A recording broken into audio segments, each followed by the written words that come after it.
îi oprește autocarul. Unde mergem acum la ce? A, la matcă? Unde se duc la Matca? Da. Ah. Nu puteam să Neața. trecem prin Tecuci fără să vă salutăm. Sunt mulți care au uitat ce a însemnat Tecuciul.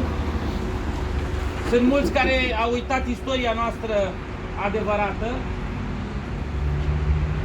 Chiar dacă eu la o oră așa de matinală nu vorbim acum la boxe și nu facem o manifestare pentru că e slujbă în biserică.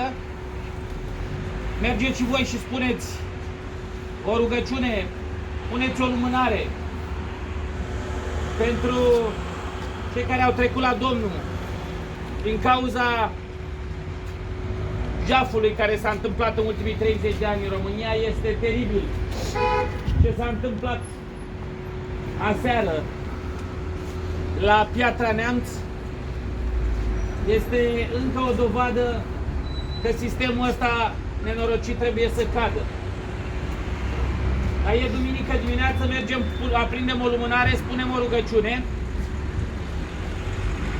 Iar tecucenilor le spun atâta. Odată Tecuciul era mare și reprezenta ceva. În momentele în care țara Moldovei și România întreagă reprezenta ceva. Acum unii și alții vor să nu mai reprezentăm nimic. Vor să nu mai avem locuri de muncă, să nu mai avem industrie, să nu mai avem agricultură. Trebuie să ne batem cu sistemul ăsta care ne-a înrobit. Trebuie să mergem acolo unde se întâmplă nelegiuirile astea și de asta ne mergem mai departe la Matca, Bârlad, Vaslui și la Iași. Dacă vreți, sunteți invitații noștri în autocar până la Iași pe tot traseul de astăzi.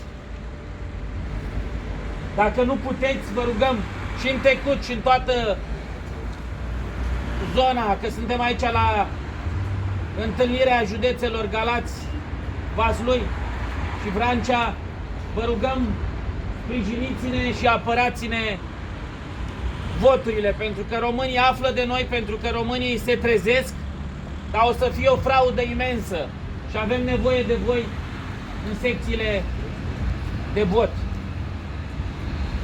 Mai așteptăm 5 minute colegii care n-au putut merge la